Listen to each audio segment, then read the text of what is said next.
How's it going, everyone? Welcome back to the channel. Currently we are here at Lake Tahoe on the Nevada side, but I have a car review for you guys. I haven't done a car review in quite some time. We're going to do a review on my rental car, TRD off-road Toyota 4Runner. So I thought I'd show you guys a little bit around, show you some features, what I think. I've been driving this thing for a week, so I'll kind of give you guys my driving impressions of this.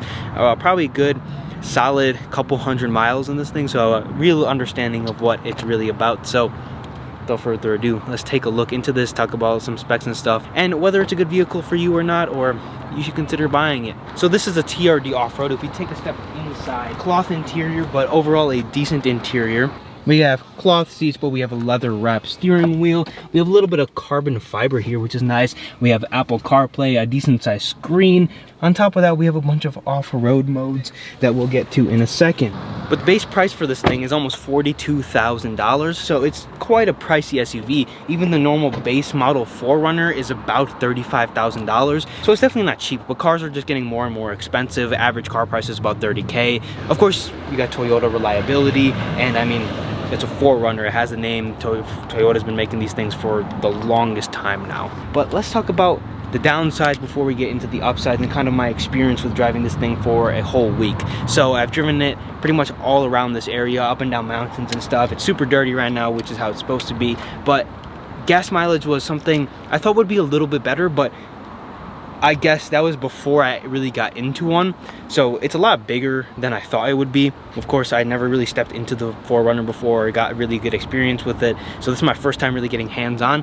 It's a lot bigger than I thought it would be. So 18, 19 miles to the gallon, very best. I was climbing the mountain the first day I was here and I got 13 miles to the gallon. But I've seen around 18 to 21 miles to the gallon going up and down the mountain. So I think that's some pretty solid gas mileage. I think you might be able to pull off like 22, 23 just driving it on a daily basis, not going through super rugged terrain. Not the greatest gas mileage, but definitely not like under 15. So I think it's a pretty fair gas mileage, to say the very least. Other than that, it's a very comfortable SUV. You sit very high in this. So one thing that I kind of realized, there is a lot of visibility in this thing. This front glass is huge, and of course that rear glass is absolutely massive.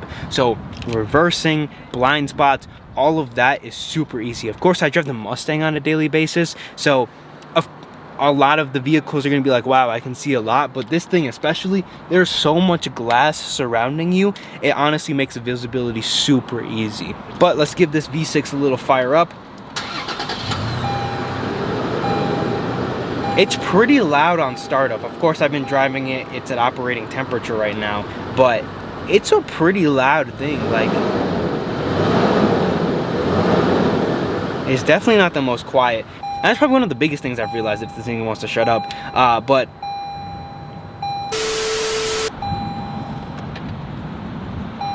bro, what?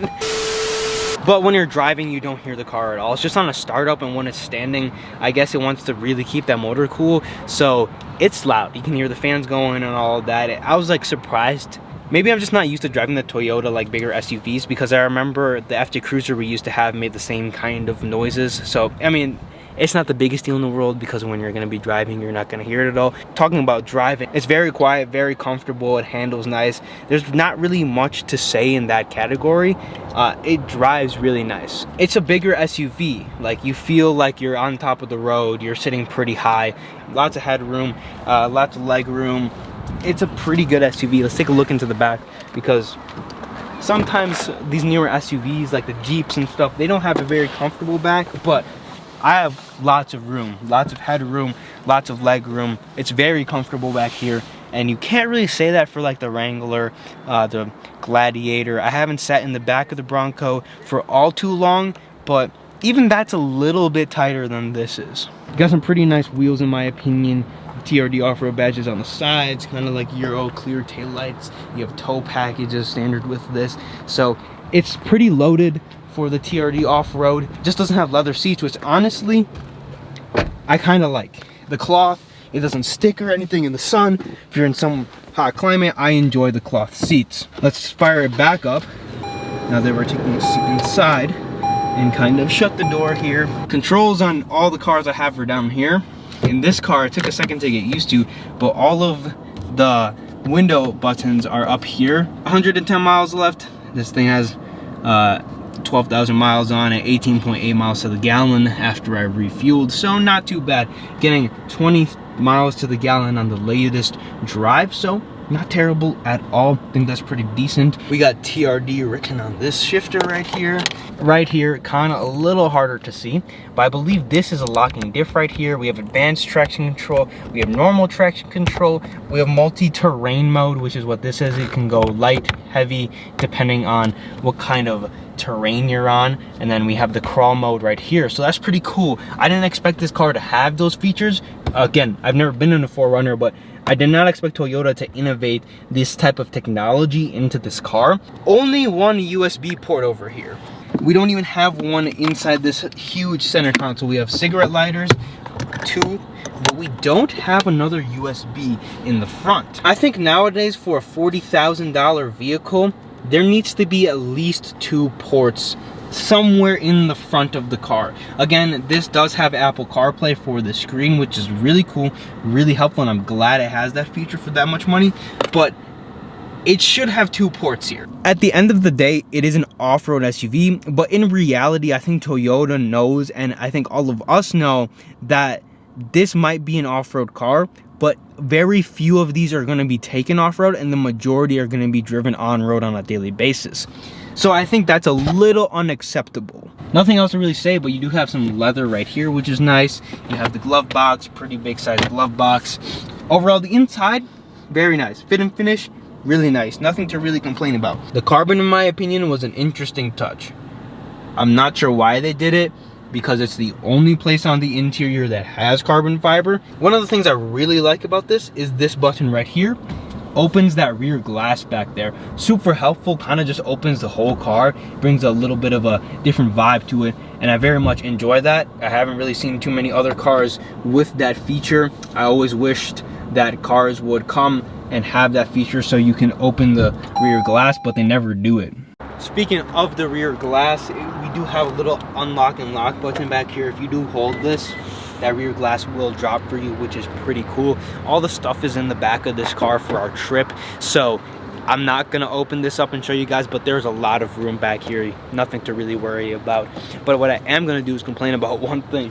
If you do open this, again, this is one of those things where I realize this is an off-roady SUV, but there's no power tailgate on this. Again, a lot of these are gonna be driven on the road.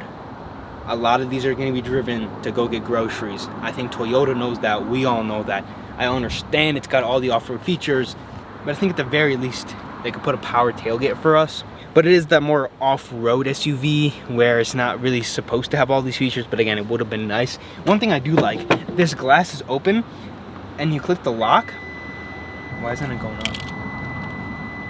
How did you get it to go up? Did you just hold it or click it? Is one of the doors open? Oh, yeah. One of the features I do enjoy, if you can't tell, the glass is open a little bit. You click the lock arrow up here, it'll actually raise the glass. Helpful. I don't really understand why, if you guys know the feature where you can hold the unlock button and all the windows will drop in the car eventually. Alright, so I guess this car either has it disabled from the settings or it doesn't have that feature, but you guys know what I'm talking about, where you hold the unlock button and all the windows drop. You can't raise the windows back up in most cars without getting in and then doing it yourself with the window controls. This is helpful because if you want to throw something in the back, don't want to open the whole tailgate, you can lower the window, but you can also put it back up. I think every manufacturer should implement, sure, you can roll the windows down, but hold the lock button and the windows will raise back up. So this thing is a 4.0 V6, 270 horsepower, really solid. Not much to look at under the hood, but I'll pop it anyways. Got hood struts, it's all covered up, but 4.0 V6, nothing crazy, but definitely does the job. One thing I am enjoying is it does have a couple of basic standard features, like it has power seats, it has auto dimming headlights, which has a button for some reason. I'm not sure, like in the F-150 it just does it automatically. Not sure why this doesn't just do that and get rid of the button. It's got very standard features. I very much enjoy this car, kind of a little tour around, and some of the things it's lacking, some of the things it's missing, some of the things I wish it had, and the goods it drives really well. Like, you're sitting nice and high on the road, good seating position, and it's very easy and fun to drive. Very easy to drive because it has so much glass, you can see all around you.